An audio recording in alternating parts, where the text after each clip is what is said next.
The Solomon Islands represent a decisive escalation in human movement across water, because they lie beyond the range where landfall could be expected through cautious extension of familiar coastlines or short, visually guided crossings. Unlike earlier migrations near New Guinea and the Bismarck Archipelago, these journeys required leaving waters that had already become socially mapped and entering open gaps where certainty diminished sharply with every hour of travel. The distances between island chains increased, visibility often vanished entirely, and the margin for correction narrowed to nearly nothing once departure erased the last familiar reference points. These crossings were not refinements of earlier experiments, but a change in scale that forced people to abandon assumptions that had previously made maritime movement survivable. Reaching the Solomons required commitment not only to travel itself, but to the possibility that failure would leave no recoverable trace, no return route, and no memory beyond disappearance. The sea in this region does not gather drifting vessels toward predictable landfall, but disperses them unless movement is actively directed over extended time. Any successful arrival therefore depended on sustained directional intent rather than momentary opportunity or favorable accident. This requirement removes chance as a credible primary explanation for repeated settlement. People who set out toward the Solomons did so with the understanding that retreat would become impossible once distance dissolved orientation. That understanding reshaped preparation, because survival could no longer depend on fallback options or partial success. Boats had to be constructed not merely to float, but to remain functional through prolonged exposure to open ocean conditions that punished weakness gradually rather than immediately. Provisioning had to account for uncertainty in duration, weather, and navigation rather than idealized travel time. Social groups had to agree collectively to accept risk that could not be shared with those who remained behind. These departures, therefore, reflect confidence grounded in accumulated experience rather than desperation driven by environmental collapse. The decision to attempt Solomon crossings implies that earlier maritime systems had proven reliable enough to justify pushing beyond their original margins. Reliability, rather than courage, becomes the defining feature of this moment. Each successful journey validated not only a route, but the idea that distance itself could be managed rather than avoided. Once validated, distance ceased to function as an absolute barrier and instead became a variable to be calculated. This shift did not eliminate danger, but reframed it as something that could be anticipated and prepared for. The Solomon crossings therefore marked the moment when open ocean stopped being exceptional terrain and became a continuous environment governed by learned rules. Knowledge replaced proximity as the decisive factor in movement. The islands did not draw people toward them through accident or drift. People pushed outward deliberately, guided by expectation rather than hope. That outward push required planning that extended beyond the visible world and into imagined futures. It demanded belief in destinations that could not yet be confirmed by sight. Such belief rested on cumulative success rather than myth or speculation. Generations of coastal and near-island navigation preceded these decisions, quietly building the confidence necessary for escalation. The Solomons therefore appear not as a beginning, but as a threshold where prior knowledge met its first true test. This was a point where systems either held under pressure or failed completely. Failure would have ended the attempt without record or recovery. Success allowed expansion to continue outward without retreat. This asymmetry meant that only systems with high confidence and internal consistency could persist. The archaeological record preserves that persistence while remaining silent about the cost of failure. What survives is not bravery alone, but structure holding steady under uncertainty. These journeys reveal humans acting with foresight deep enough to tolerate invisibility and delay. The sea no longer dictated movement through fear alone. It imposed conditions that knowledge could satisfy. With the Solomons, humanity crossed not only water, but a conceptual boundary about what planning could accomplish. From this point forward, isolation would no longer define limits in absolute terms. Movement would be constrained less by geography itself and more by how far planning, memory, and coordination could realistically reach. To understand why the Solomon Islands crossings cannot be explained by chance or drift, it is necessary to confront the environmental realities of the sea space separating them from earlier island networks. The waters leading toward the Solomons are not shaped by single dominant currents that funnel movement reliably, but by intersecting systems that disperse direction unless actively countered. Wind patterns shift seasonally and unpredictably, meaning that uncontrolled vessels are more likely to be scattered than delivered to a specific destination. Drift models fail here because they cannot account for a repeated arrival at the same islands across generations. Archaeological evidence instead points to continuity, with settlement layers indicating return, rebuilding, and long-term presence rather than isolated accidents. Continuity requires expectation, and expectation requires knowledge that can be trusted beyond a single attempt.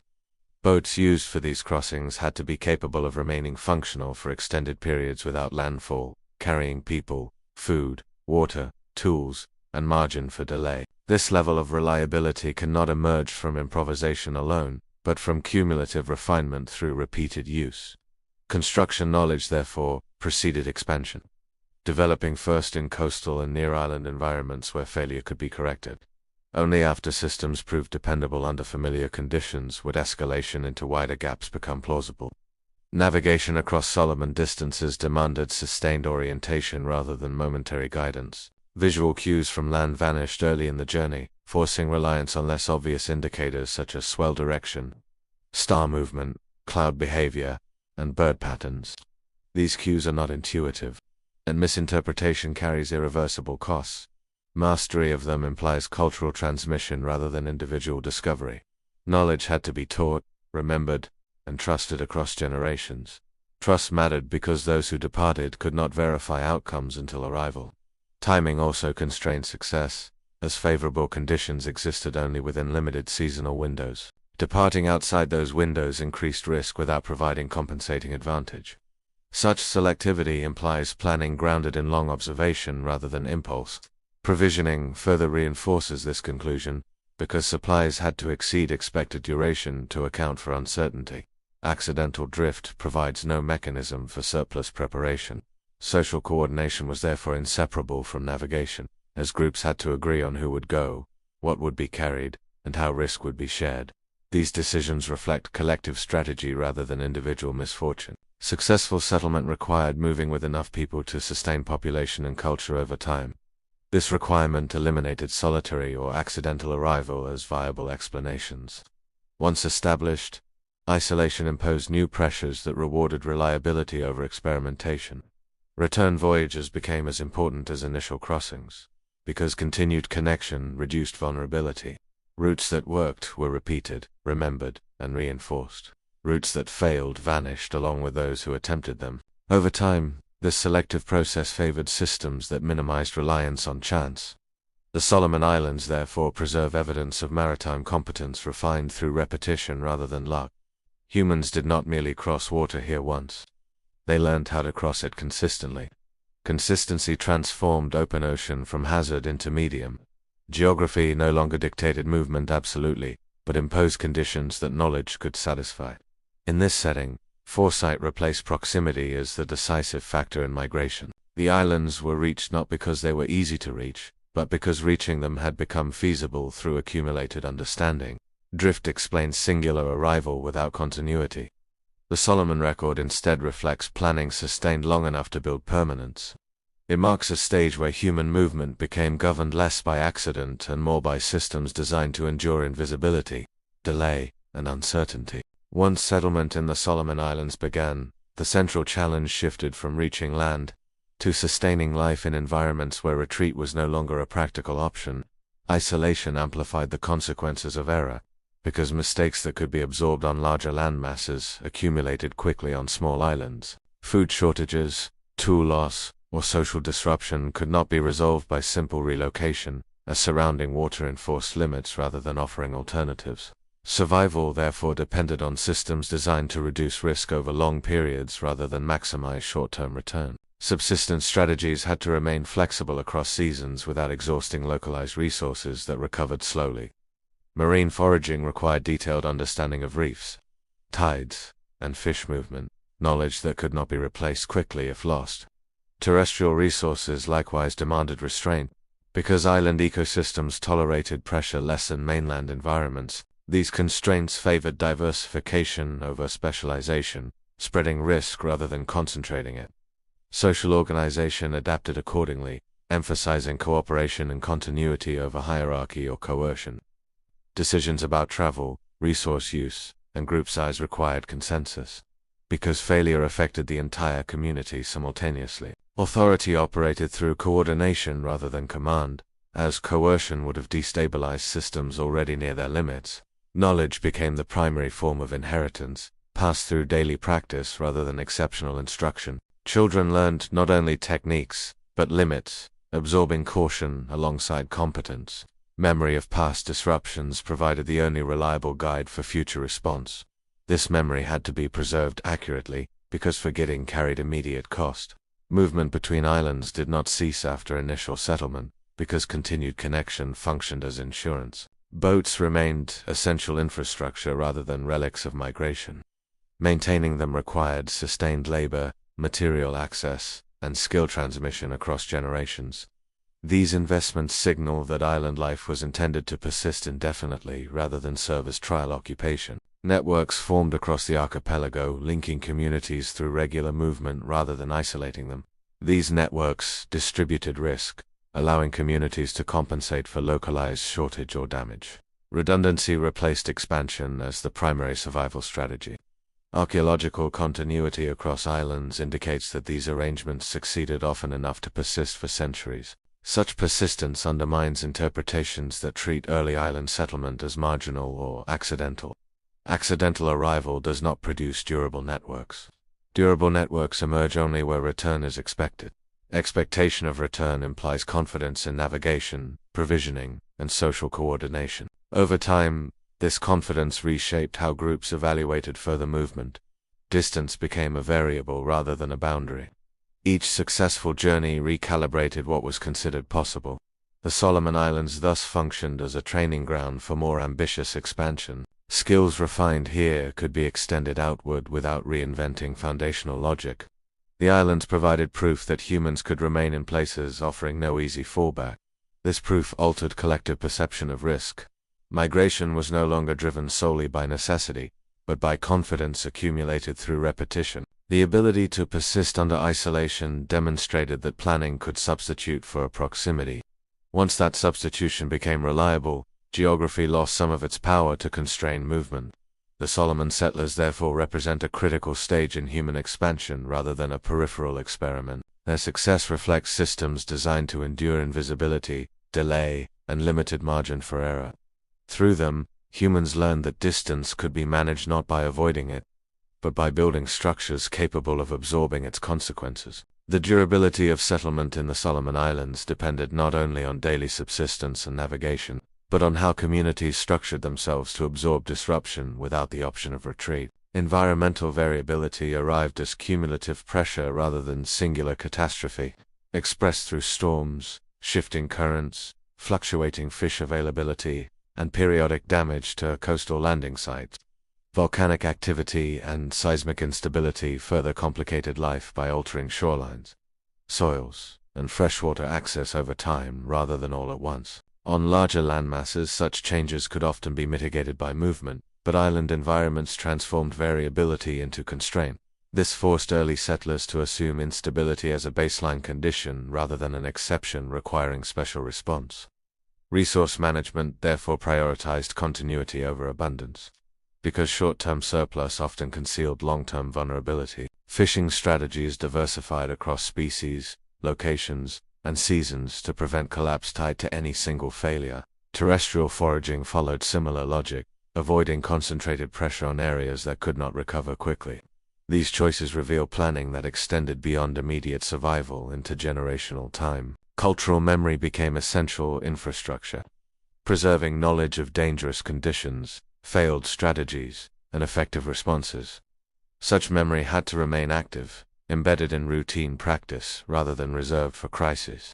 Forgetting, rather than ignorance, posed the greatest threat. Children learned boundaries alongside skills, internalizing limits as part of competence rather than constraint. Social norms reinforced restraint, because excess threatened collective survival rather than individual success. Movement between islands served not only economic and social functions, but corrective ones. When local conditions deteriorated, established routes allowed redistribution of people and resources without collapse. These movements followed known patterns, minimizing risks through repetition rather than improvisation. Even temporary displacement remained reversible because systems assumed fluctuation. This assumption reduced panic and prevented overreaction during periods of stress. Leadership in this context emerged through coordination and persuasion rather than authority imposed by force. Decisions affecting food, travel, or settlement required broad agreement to remain effective. Coercive control would have destabilized fragile balances already operating near environmental limits. Cooperation was therefore not ideological but structural. Archaeological evidence of long-term continuity suggests that these social arrangements endured across many generations. Endurance at this scale challenges assumptions that early island societies were inherently unstable. Instability existed, but it was managed rather than denied. The capacity to persist through repeated stress reflects systems optimized for equilibrium rather than expansion. This optimization contrasts sharply with later models of island colonization that prioritized extraction and growth. The Solomon settlers focused on staying rather than scaling. Their success depended on maintaining balance within narrow margins. Over time, this balance produced resilience without surplus. The islands became stable not because conditions were favorable, but because difficulty was anticipated. Each generation inherited not only land, but procedures for surviving its limits. Adaptation therefore occurred structurally rather than reactively. Communities did not wait for crisis to change behavior, they assumed disruption would return. This assumption shaped daily decision-making as much as rare events. The Solomon Islands thus represent an early case of human societies organized around resilience rather than opportunity. These settlers did not overcome isolation by eliminating risk. They endured it by building systems designed to function under uncertainty as a permanent condition. The expansion into the Solomon Islands produced consequences that extended beyond geography, because sustaining life across wide water gaps altered how people thought about distance, risk, and future obligation. Once repeated crossings became reliable, movement stopped being an extraordinary response to circumstance and became an embedded assumption within planning itself. Distance no longer functioned as a wall that discouraged action, but as a factor to be evaluated alongside weather, resources, and social readiness. This recalibration changed how decisions were made long before boats touched water. Groups learned to plan not only for arrival, but for continuity after arrival, anticipating isolation rather than discovering it. Such anticipation required imagining futures that could not be immediately verified. The ability to imagine those futures depended on accumulated success rather than abstract belief. Each completed journey reinforced confidence that unseen outcomes could be managed through preparation. Over time, this confidence reshaped collective psychology. The ocean ceased to represent an unknowable void and instead became a space governed by patterns that could be learned and trusted. Risk remained real, but it became calculable rather than absolute. This distinction allowed expansion to proceed without desperation. Migration was no longer driven solely by scarcity or pressure, but by deliberate evaluation of opportunity and capacity. The Solomon crossings therefore reflect a shift from reactive movement toward proactive expansion. Knowledge began to substitute for proximity in determining where people could live. Planning extended beyond immediate survival into long-term viability across generations. Social systems adapted accordingly, emphasizing memory, teaching, and consistency over improvisation. Children grew up inheriting not just land and tools, but expectations about movement and responsibility. Travel across water became a skill learnt early rather than a gamble, attempted rarely. This normalization reduced psychological barriers to further expansion. Places once considered unreachable became conceivable within existing systems. The Solomon Islands thus functioned as a proving ground for human foresight. Skills refined here did not remain isolated, because once distance could be planned for, other distances invited consideration. The logic of movement expanded outward without needing reinvention. Each new horizon became an extension of familiar reasoning rather than a leap into chaos. This progression explains how later expansions could occur without abandoning earlier foundations. The cognitive shift mattered as much as the physical achievement.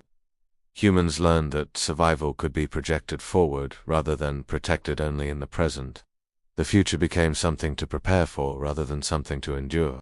This preparation required restraint as much as ambition. Overextension remained dangerous, but cautious escalation became viable. The Solomon settlers demonstrated that planning could carry people beyond visible limits without severing continuity behind them. Their success did not eliminate uncertainty, but integrated it into desperation. Uncertainty became something to manage rather than avoid. In doing so, these communities altered the trajectory of human movement. Expansion no longer required collapse elsewhere. It could occur through confidence built by repetition. The Solomon Islands marked the moment when distance lost its power to define final limits. From here forward, the question was no longer whether humans could cross such gaps. It became how far planning, memory, and coordination could realistically extend without breaking. The Solomon Islands stand as a quiet pivot in human history because they demonstrate not merely that people could cross wide water gaps, but that they could organize life around the assumption that such crossings would continue. What changed here was not technology alone, but expectation. As movement across open ocean became an integrated part of how communities imagined their future, once that expectation stabilized, the sea no longer functioned as a boundary that ended plans, but as a condition that plans had to accommodate. This accommodation required sustained investment in knowledge, teaching, and coordination rather than reliance on exceptional individuals or moments. Routes became traditions, and traditions became infrastructure, as durable as tools or shelters. Memory carried as much weight as material, because forgetting could undo what distance made costly to repair. In this way, culture itself became a navigational instrument. The Solomon crossings reveal how humans learned to externalize foresight into shared systems that outlived any single journey. Such systems allowed movement to scale without collapsing under its own risk. Expansion did not proceed as a rush outward, but as a measured extension of proven logic. Each additional gap tested whether planning could still absorb invisibility, delay, and uncertainty. Where it could, movement continued. Where it could not, attempts ended without record. This selective process ensured that only reliable systems propagated forward. Over time, these systems accumulated reach without losing coherence. The Solomons therefore did not mark the farthest point of movement, but the point at which limits became negotiable rather than fixed. After this moment, the question of expansion shifted away from geography itself. It became a question of organization, memory, and restraint. Later movements into more remote parts of Oceania would build on this foundation rather than replace it. The logic established here traveled farther than the people who first enacted it. It shaped how communities evaluated risk long before new destinations were even visible. This is why the Solomon Islands matter beyond their location. They preserve evidence of when human movement stopped being driven primarily by immediate conditions and began to be guided by projected futures. Planning extended far enough ahead to tolerate separation from certainty. The ocean remained dangerous, but danger no longer dictated immobility. Instead, it defined the standards that preparation had to meet. Those standards were learned slowly, refined through repetition, and guarded through memory. Human expansion thereafter became less about boldness and more about discipline. The ability to wait, to prepare, and to repeat mattered more than speed. In this discipline, humanity found a way to move without unraveling itself. The Solomon crossings showed that endurance, not spectacle, carries expansion forward. They remind us that the most consequential shifts often occur quietly, embedded in routine decisions rather than dramatic events. Long before maps traced routes across the Pacific, people had already learned how to hold those routes in mind. They planned for absences, delays, and uncertainty without expecting rescue or correction. In doing so, they redefined what it meant to live at the edge of the known world. The edge ceased to be a stopping point and became a place where planning began. This change did not announce itself, but it endured. It carried humans beyond visible limits without severing continuity behind them. And in that continuity lies the deeper story of how expansion became sustainable rather than accidental. If you want to keep exploring these quiet turning points where human foresight reshaped the world long before written history, you're welcome to subscribe and continue the journey here.